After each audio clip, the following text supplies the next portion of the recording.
legacy. I'm on a whole different pedigree. I got a whole lot of weapons.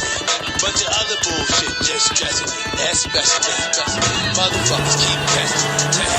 Steadily disrespecting me. But they gon' find out what the lesson be. Because I know where the Smith and Wesson be. They told me he'd rises and I'm always on fire. So I'm doing a trans rebuild, and you might be asking yourself why I need a flapper wheel and a easy off for a nut, you know, because the guy that sold the homie the RSX, we're doing the trans rebuild on it. So I'm gonna pop the tranny out, rebuild it, do a whole new second gear, slider, hub, synchro, all that. But he used Allen head hardware in places I do not want to even fucking deal with. And second of all, he fucking didn't give him the key, which these are the type that strip all the time. This bitch is too big and fucking rides the edge of it, so I'm gonna grind some of the thickness down this chubby bitch so I can get it in there and not fuck his wheel up so bad, because it's really nice wheels. But goddamn. Only thing we hadn't ordered was a shift fork, so right here I'm popping it in and out of gear and rotating the axle and checking a few things to see if I think we need a shift fork, if it might be bent, prior to pulling it apart.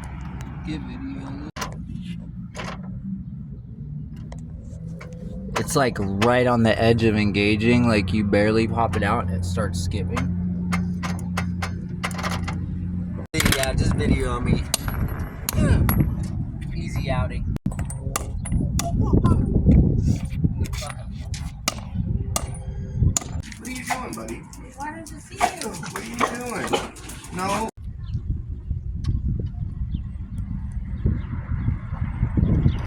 What's up with that? Looks like the switch, isn't it?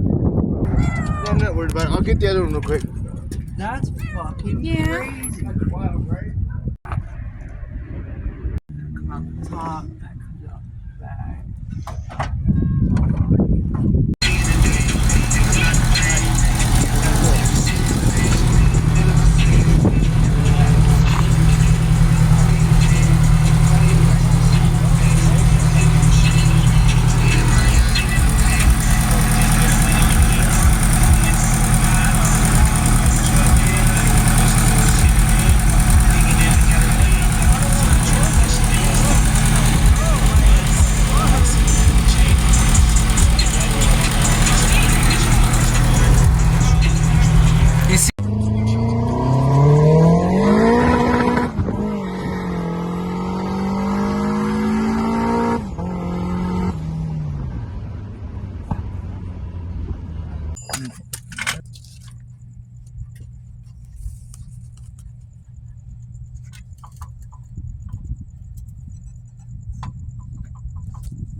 See how dirty that shit is?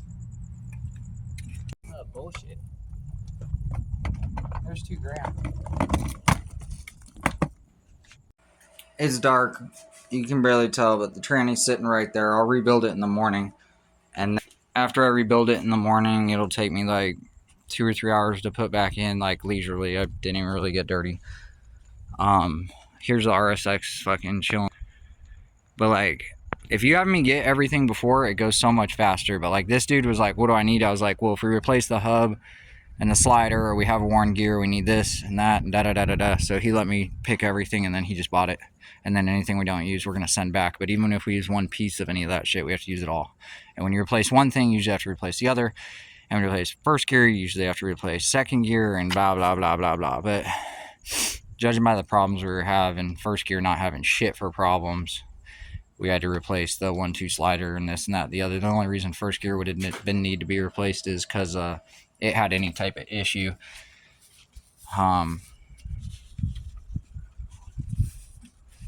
But you know. All right, so as we get down to this transmission rebuild, basically disassembled the RSX, popped the tranny out, took like leisure work, 3 hours last night, just working a little here and there. Take me like 2 or 3 hours to rebuild the tranny, clean it, stack it, just because I want to check everything. Camera keeps kicking off because it's hot. It's not even that hot.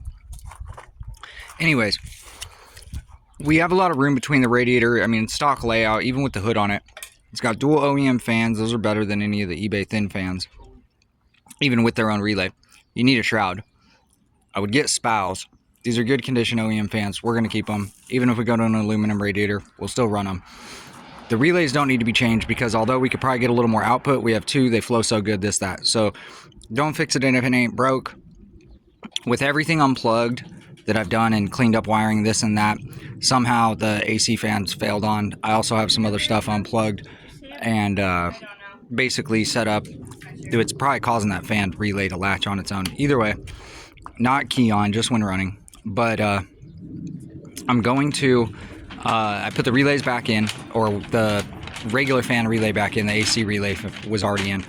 I'm going to grab the ground triggers from the bottom side of the fuse box and just run those to a toggle. So that way I'm just triggering the relay on, the OEM relay. Alright, so to bypass the factory relays, you don't need the schematic, whatever.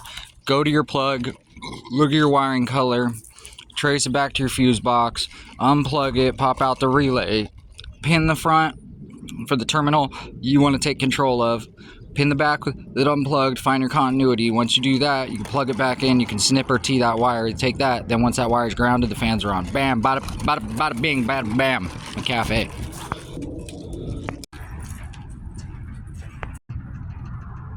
Good daily. Gotta make our way to AutoZone for some shit for the RSX.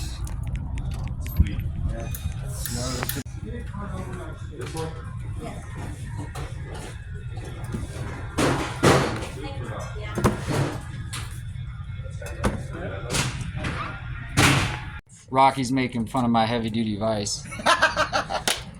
Gotta make a tool to do this fucking tranny.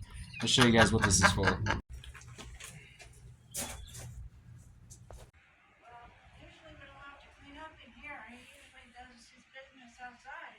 Yeah. I didn't realize that was there until just right now when I opened the door. At AutoZone, he has the 14mm, but a 14mm hex. He's buying it right now because the kid that rebuilt the tranny on the RSX before, or whoever did it, like sealant, Loctited, installed the end cap that's not even like really supposed to be torqued to hold the clip in. Fucking crazy. Tried to make a tool and it stripped the tool, so that would have never happened if it was in fucking whatever. So hopefully this works out.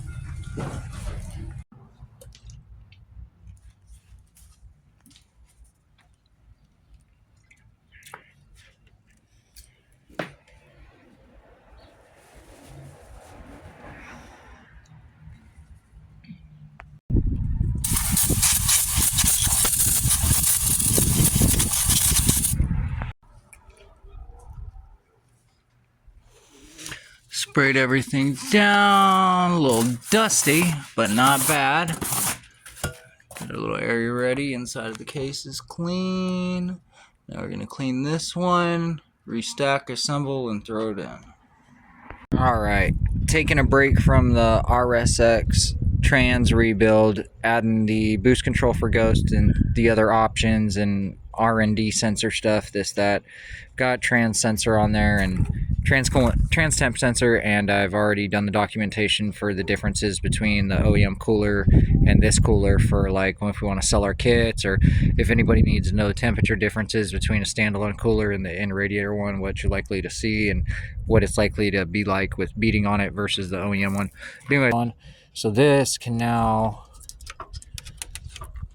it's all tucked, but basically this will pass in there and go to a toggle switch for control. The MAC valve can sit right here, the wiring will trace down here, and then the way that's controlled on and off is all through the software, so there won't be a trigger button for that. I'll show you guys how that's going to be, because that's basically where it won't be really changed much. It'll just kind of stay at one setting. Yeah, we'll get back to it. I'm figuring out the pin out right now. I got to check in my notebook, and then I'll come wire it in, and then I'll test it, and then I'll go do it. Which we're collecting the first draggy passes and the first virtual dyno passes, so that's why I'm excited. So we're setting this up so we can go do that. So long story short, the yellow outputs, which we don't have because it's FT450, the gray and blue outputs, white inputs, they all take a certain amount of load, this, that, the other. I'm adding the gas gauge, some speed input stuff for the traction control. boost control, trans temp sensors already on there, and Michael just got here. All motor homie from OG back in day. Doing another all motor project now. He'll be out shortly. But yeah, then I gotta add one or two other things. So I'm looking at my pinout here. We'll come back to it. Got the pinout.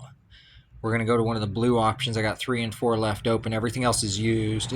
All my blue outputs. And then I have an expansion and this and that. I got a few open for inputs. That's all not being used. TPS isn't there anymore. We'll come back to it. But boost control for now. Input for gas gauge right now, and then one other thing I can't remember. All right, shower tile foaming cleaner from the dollar store plus a dollar store brush. So fix this trailer, jack it up, grind it out, and fix it.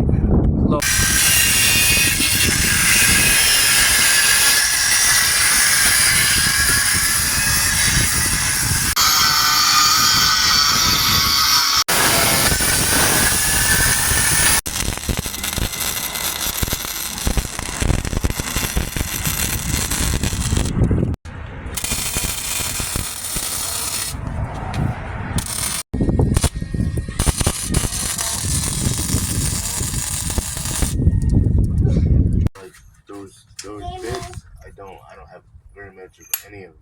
And that's I'm not gonna say I've lost interest in it, but it's gonna be so fucking nice compared to what else I got.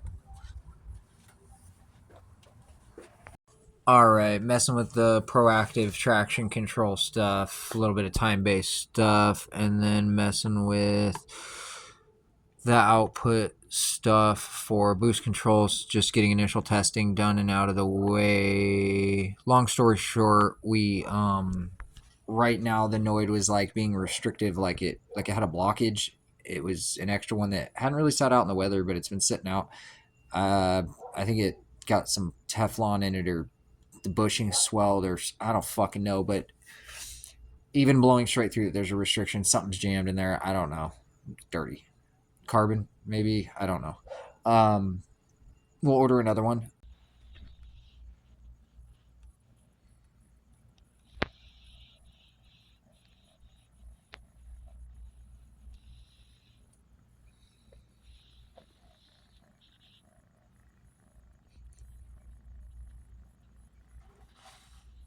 The neighbor blowing their air hose, baby. I got you. I'm not stop petting you. I know. You just want to sit on my shoulder. I know. Mommy got you sitting on the shoulder now.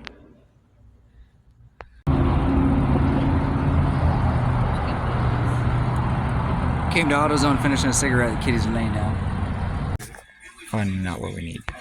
I'm with him right here. Yeah, I'm good. I think I found it.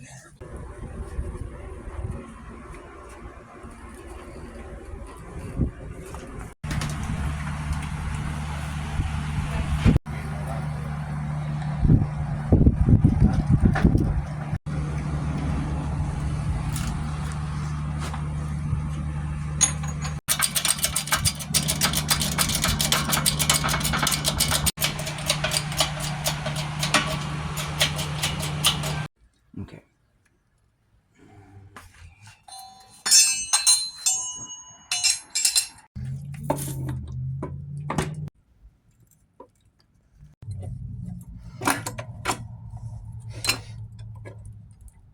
Put this thing together. I was nervous only because basically as we were putting it together, I was finding stuff I wasn't happy with, the way the car's assembled, this, that, the other, whatever, right?